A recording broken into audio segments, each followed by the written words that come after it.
Saka or Rashford? Who are you going for? So it depends on how you're looking at it. I feel the season hasn't been the best start of the season for Rashford, and Saka is obviously flying. I think if you ask me today, I think Saka has a much higher ceiling, because for me, what I appreciate in football is game intelligence.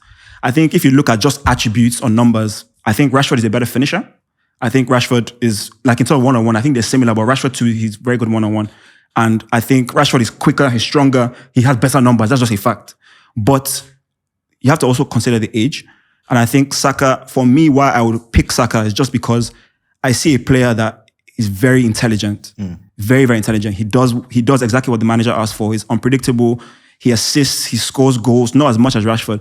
But I think the reason why I'll go Saka is just that game intelligence, because you watch Rashford and he, like I mentioned with Pepe earlier, sometimes he feels like he struggles to put everything together.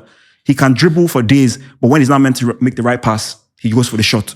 Or when it's time to shoot, he makes the wrong pass, So I think for me, Rashford, even being 25, he hasn't been able to, patch everything up together that will take him to that elite level. Because I think he has elite attributes, and it's clear you don't score 30 goals, and people like to, denigrate that, but you don't score 30 goals by a lot. And he's been getting double figures in the Premier League consistently, even at Saka's age.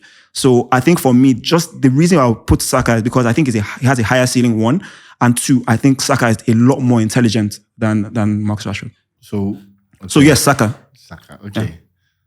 How about you? Who do you think is a better player, or what are you going for between Saka and Rashford? Okay, well, it's a conversation that could be had. Depending on who are the people having the conversation, who the people are. But for me, I don't even think it is something that we should be deliberating on. Saka is, just like he said, intelligent. Saka is a coach's dream. Basically saying, go out there, ball retention, take your man on, help move the team forward, bring crucial goals in different game states, the ability to play multiple positions. Saka started his career at left back, right? So, even for their national team, when they went for Euros that year... different positions though. Well, it doesn't matter. It does matter. Well, so initially, it doesn't. Initially, there was a time Rashford was on the right wing, actually. No, Rashford. Yes. Foden. Rashford was on the Rashford was on the right wing. Sterling was on the left. Rashford for took over England. It was the other way around. No, Sterling played on the left for England. Are we joking? Rashford was never a starter in a tournament on the right wing. It was always Foden. Not even tournament. Even for for qualifiers. He played. Foden was the main right winger. There are two players that were a mainstay even before Maguire started. Russia has never been a mainstay in England. So I'm coming. Two players that were a mainstay: Sterling and Harry Kane. And Sterling was always on the left wing. Not always. Always. The only player that could rival, that were dragging on the right was, let me say, Foden and Rashford. But Rashford was always on the right because Sterling was on the left. But that's not an issue. Now, going into Euros that year, Saka was just a new boy from Arsenal, and all of that. First game, I don't know who played in his stead.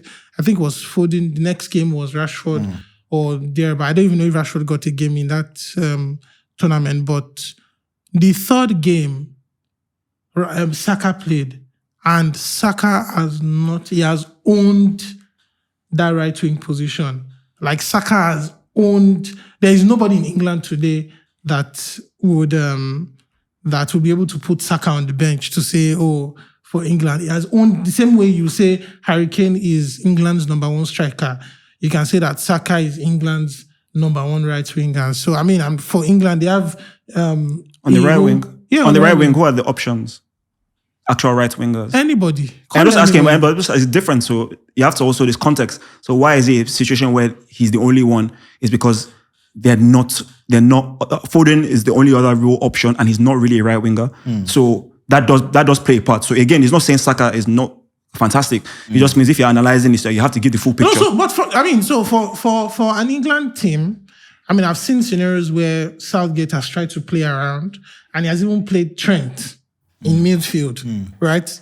So the game has a right back. Maybe Trippier, I think it was Trippier, or I don't know who played, or Kyle Walker that played right back in that game, and Trent played in midfield, and they won the game 4-0, right? So, it's not an issue of, or maybe they don't have options. Before Saka came on board, somebody was playing right wing. Foden. I think my issue with the debate is when you say it's not a conversation or it's not debatable, I think I would then ask you, what statistically or what facts do you have? I mean, so but my point is like you can use your eye test, but if you're using your own eye test, because if you're going to argue Saka versus Rashford, it's literally only eye test because it's not stats. So if you're boys, that's a fact. The reason why it's not stats is because Rashford started his career when he was 19. Rashford played under Sir Alex Ferguson, and that was like... No, he didn't. No. Oh, yes, he did. No, Rashford. He did. He didn't play under Sir. He played his first game was in 2016 or 2016. First game went in 2013. In 2013, Rashford was maybe like, what's the math on that? Like 15 or something. So he played any FA Cup? He played, his debut was under Van Gaal in Europa League. Rashford never played under Moyes. Yeah, his first one against Arsenal, 2 goals. First Premier League match. Oh, okay.